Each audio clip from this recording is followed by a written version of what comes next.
આજની વાલિયા તાલુકા કોંગ્રેસ સમિતિ આયોજિત વાલિયા જિલ્લા પંચાયતની આમ તો સંગઠનની બેઠક હતી, પણ જાહેર સભામાં ફેરવાઈ ગઈ છે એવી આ બેઠકમાં ઉપસ્થિત જિલ્લા કોંગ્રેસ સમિતિના પ્રમુખ ભાઈ શ્રી પરિમલસિંહજી, ગત વિધાનસભાના કોંગ્રેસ પક્ષના ઉમેદવાર અને યુવાન આદિવાસી નેતા ભાઈ શ્રી ફતેહસિંહ વસાવા, વાલિયા તાલુકા કોંગ્રેસ સમિતિના પ્રમુખ અને આપણા ગામના પૂર્વ સરપંચ એવા ભાઈ શ્રી વિજયભાઈ વસાવા, ઝઘડિયા તાલુકા કોંગ્રેસ સમિતિના યુવાન પ્રમુખ અને આદિવાસી નેતા ભાઈ શ્રી ધનરાજ વસાવા, જિલ્લા કોંગ્રેસ સમિતિના ઉપપ્રમુખશ્રીઓ મુરબ્બી શ્રી સુરેન્દ્રભાઈ, મુરબ્બી શ્રી રણજીતભાઈ, તાલુકા કોંગ્રેસના પીઢ આગેવાન મુરબ્બી શ્રી ગુલામભાઈ, કોંડના માજી સરપંચ ભાઈ શ્રી બોધાભાઈ, તમામ કોંગ્રેસના ઉપસ્થિત મંચસ્થ આગેવાનો અને ખૂબ મોટી સંખ્યામાં ઉપસ્થિત આપ સૌ વાલિયા જિલ્લા પંચાયત બેઠકના કોંગ્રેસના કાર્યકર મિત્રો અને લુણા ગામના ભાઈઓ બહેનો વડીલો અને યુવાન મિત્રો, આપણે સૌ આદિવાસી સમાજમાંથી આવીએ છીએ અને જ્યારે જ્યારે ચૂંટણીઓ આવે ત્યારે તમામ લોકોની નજર એ આદિવાસી સમાજ ઉપર હોય. આદિવાસી એ પ્રકૃતિનો પૂજક છે. આદિવાસી એ આ દેશનો મૂળ માલિક છે. આવી ઘણી વાતો અને ઘણા ભાષણો આપણે સાંભળ્યા છે, પણ ખરા અર્થની અંદર આદિવાસી સમાજનું ઉત્થાન થયેલું છે કે નહીં? આદિવાસી સમાજના જે મૂળ અધિકારો છે એ અધિકારો આઝાદી પછી પણ આ સમાજને પ્રાપ્ત થયા છે કે કેમ? આદિવાસી સમાજને દેશ આઝાદ થયો ત્યારે બંધારણની અંદર પછાત સમાજ તરીકે એ આર્થિક રીતે, સામાજિક રીતે, ન્યાયની રીતે અન્ય સમાજોની હરોળમાં આવે એ રીતે બંધારણની અંદર જોગવાઈ કરી અને વિશિષ્ટ અધિકારો આદિવાસી સમાજને આપવાનું કામ એ તત્કાલીન કોંગ્રેસની સરકારે કર્યું, ડોક્ટર બાબા સાહેબ આંબેડકરે કર્યું અને આજે એ જ બંધારણની જે મૂળભૂત અધિકારો આદિવાસીઓને મળેલા છે એનું હનન કરવાનું કામ ભારતીય જનતા પાર્ટીની સરકાર કરી રહી છે. આજે ભારતીય જનતા પાર્ટીની સરકાર વર્ષોથી ભરૂચ લોકસભા બેઠક ઉપરથી ચૂંટાઈને આવે છે. આ વિસ્તારની અંદર આપણે મત છોટુભાઈ વસાવાને આપણે મત આપ્યા. કોના નામે આપ્યા? આદિવાસી સમાજના નામે.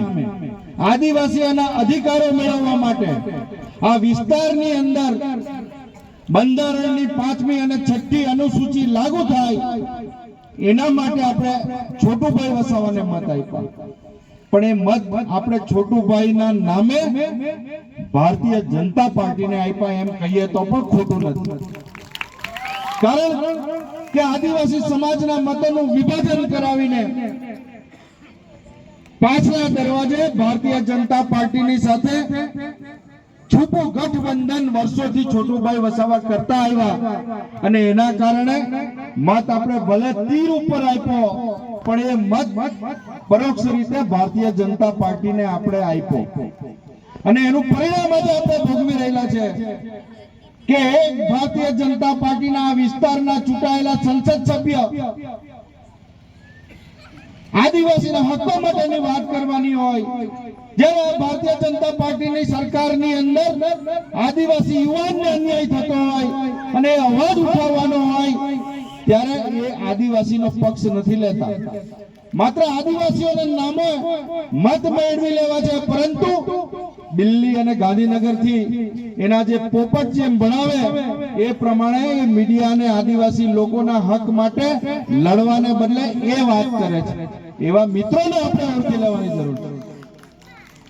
આ વિસ્તાર જંગલની અંદર નથી આવતો, પણ આ વિસ્તાર અંબાજીથી લઈને ઉમરગામ સુધી જ્યાં આદિવાસી વસ્તી છે અને મોટા ભાગનો વિસ્તાર જંગલની અંદર વસવાટ કરે છે, ત્યારે એ આદિવાસી મિત્રોની જે સ્થિતિ આ ભારતીય જનતા પાર્ટીની સરકારે કરેલી છે એ દયનીય કરેલી છે.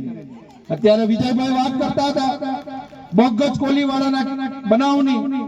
આ બોગજ કોલીવાળાનો જે બનાવ છે એ બનાવ માત્ર તો એક પ્રતીક છે. હવે રોજ બરોજ અનેક જંગલના ગામોની અંદર આદિવાસીઓની સાથે અત્યાચાર આ ભારતીય જનતા પાર્ટીની સરકારમાં થઈ રહેલા છે.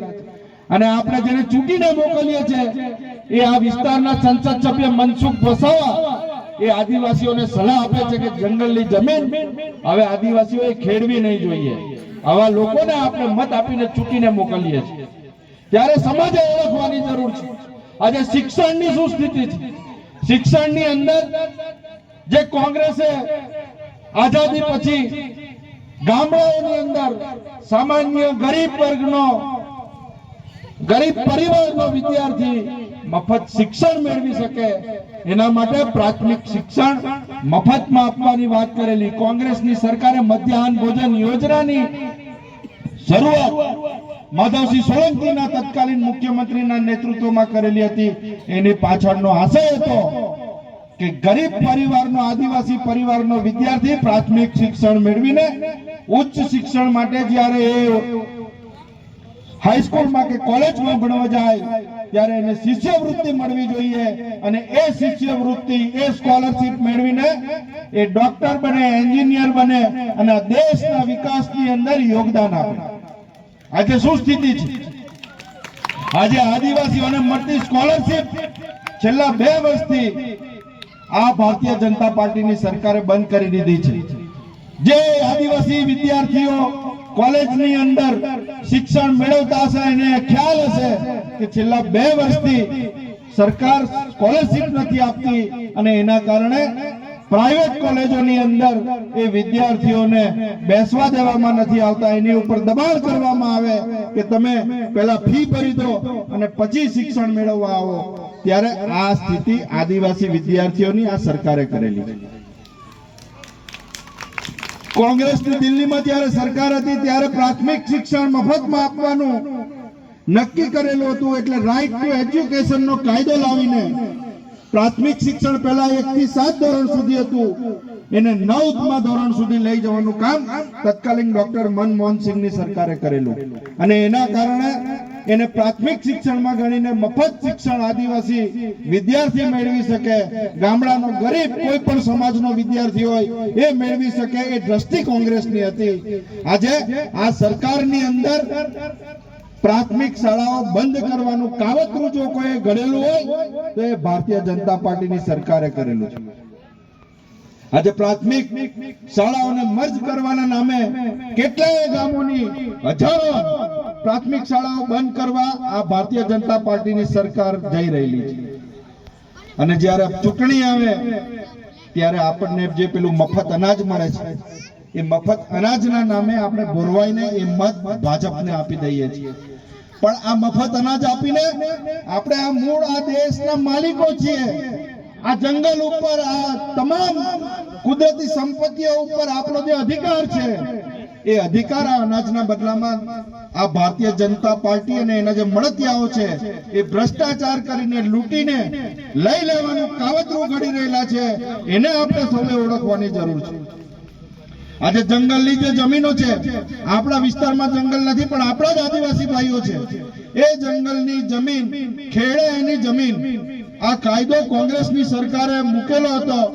અને આજે એનો અમલ આ રાજ્યની સરકાર કરતી નથી અને એના કારણે લાખો આદિવાસીઓ આજે જમીન ખેડતા હોવા છતાં પણ એને એના હક પત્રક ઉપર એનું નામ ચડતું નથી અને એવા જ ભગત કોલીવાડા જેવા બનાવો રોજે રોજ અંબાજીથી ઉમરગામ સુધીના આદિવાસી ગામડાઓમાં બનતા આવ્યા છે।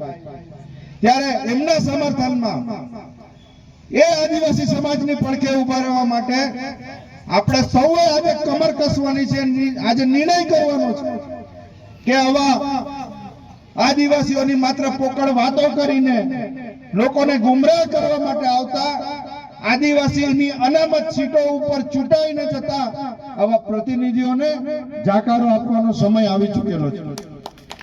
તમે છેલ્લી ચૂંટણીની અંદર આદિવાસીઓના નામે મતો મેળવીને 35 વર્ષ સુધી આ વિસ્તારને છેતરતા રહેલા એવા છોટુભાઈ વસાવાને તો તમે જાકારો આપીને મોકલી આપ્યા, પણ પાછલા દરવાજે આપણું કામ પૂરું થતું નથી। ભારતીય જનતા પાર્ટીના ઉમેદવારને ચૂંટીને તમે લઈ આવ્યા, ત્યારે સમગ્ર આદિવાસી સમાજે આદિવાસીઓને વિભાજિત કરવાનું કામ આ ભારતીય જનતા પાર્ટી કરી રહેલી છે। આવનારા દિવસોમાં એ છોટુભાઈના રૂપમાં થતું હતું, હવે એની ભૂમિકા કોઈ બીજો લેશે અને કાલે ત્રીજા મોરચા તરીકે કોઈ પણ આવે તો આપણે એ ત્રીજા મોરચાને સ્વીકારવાનો નથી અને આદિવાસીઓનો હિત જો કઈ હોય તો એ કોંગ્રેસની સાથે છે, કોંગ્રેસના પંજામાં આદિવાસી સમાજનું હિત છે।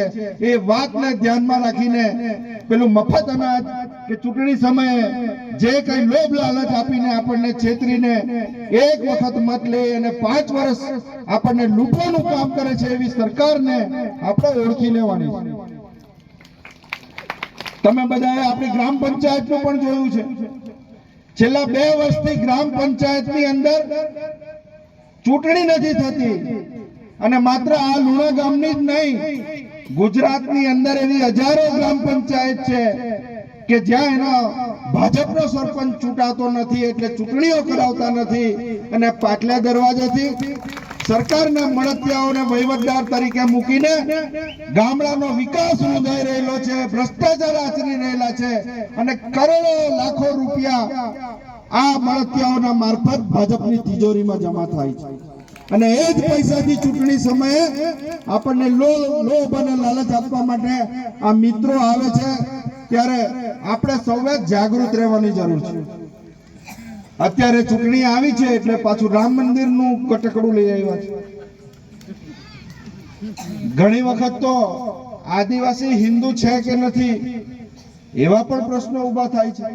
મેં કીધું એમ કે આદિવાસી એ પ્રકૃતિનો પૂજક છે, એને કોઈ નાત જાત ધર્મ સાથે લેવા દેવા નથી અને એ પ્રકૃતિનો પૂજક હોવાને કારણે જંગલ ઉપર એનો અધિકાર છે, આ દેશ ઉપર એનો અધિકાર છે, પરંતુ આદિવાસીઓને પણ વિભાજિત કરવાનું કામ આ ભારતીય જનતા પાર્ટીની સરકારે કરેલું છે।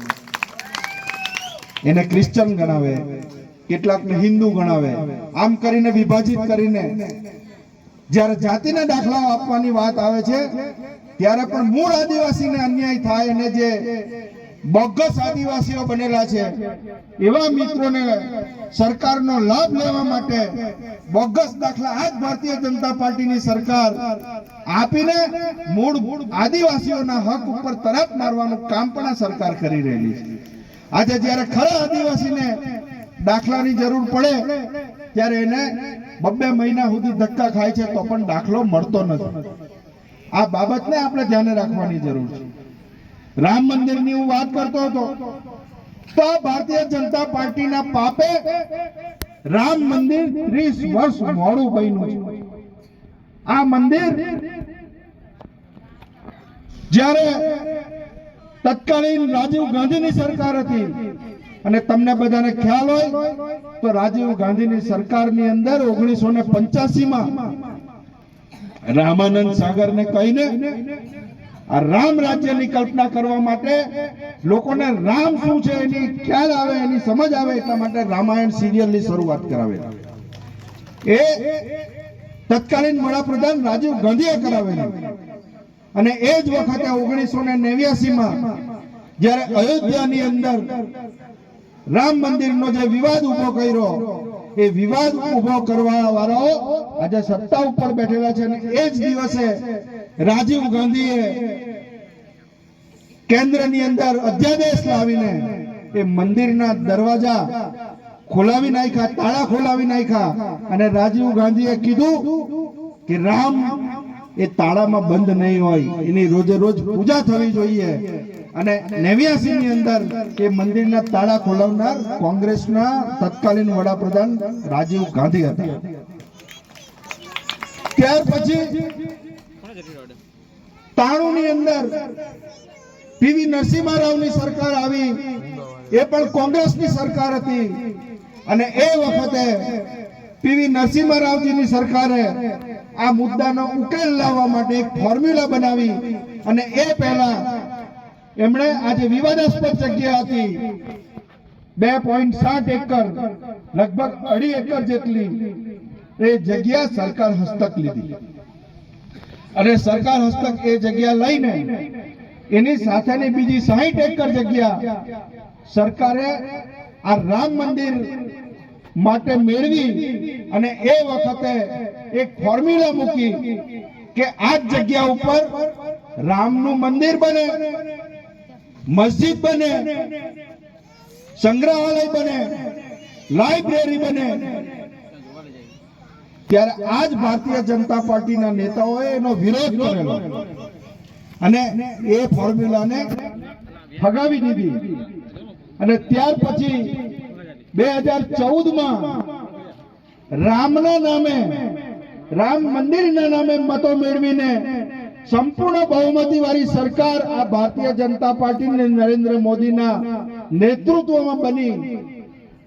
ત્યારે રામ મંદિર બનાવવાના એજન્ડાને બાજુ ઉપર મૂકી દીધો અને દેશને લૂંટવાનું કામ શરૂ કરી દીધું. 2019 પણ સ્પષ્ટ બહુમતી સાથે મોદીની સરકાર આવી, ભાજપની સરકાર આવી, ત્યારે પણ આ રામ મંદિરના મુદ્દાને અભરાઈએ ચડાવી દીધો.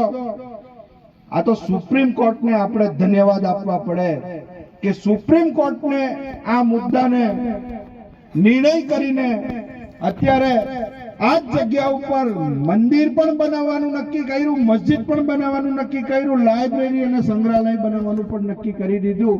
ત્યારે એ જ ભારતીય જનતા પાર્ટીની સરકાર જાણે એને પોતે મંદિર બનાવી દીધું હોય એ રીતે અત્યારે આ દેશના લોકોને રામના નામે છેતરવાનો પ્રયત્ન કરે છે. જો આ જ ફોર્મ્યુલાથી તમારે મંદિર બનાવવું હતું તો 93 જ્યારે નરસિંહ રાવની કોંગ્રેસની સરકાર આ જ ફોર્મ્યુલા લઈને આવેલી હતી ત્યારે તમે એનો વિરોધ કેમ કરતા હતા? એ વાત આપણે ભારતીય જનતા પાર્ટીના લોકોને પૂછવાની છે. પણ માત્ર શંકરાચાર્યજીએ પણ અત્યારે નિવેદન આપ્યું છે, તમે બધાએ સાંભળ્યું હશે. સોશિયલ મીડિયામાં જે મિત્રો મોબાઈલ રાખે છે અને સોશિયલ મીડિયામાં જોડાયેલા છે, ત્યારે શંકરાજીએ પણ એમ કીધું કે રામનવમી આવી રહેલી છે તો રામનવમીના દિવસે રામની પ્રતિષ્ઠા કરીને રામને મંદિરમાં બિરાજમાન કરવા જોઈએ. પણ ઉતાવળ આટલી કરવા પાછળનું કારણ શું? કારણ કે ચૂંટણી આવી રહેલી છે અને રામનવમી આવે એ દિવસની રાહ જોવાય એવી નથી, કેમ કે આચારસંહિતા લાગી જાય એમ છે. અને રામનું મંદિર હજુ સંપૂર્ણ રીતે પૂર્ણ પણ નથી થયેલું.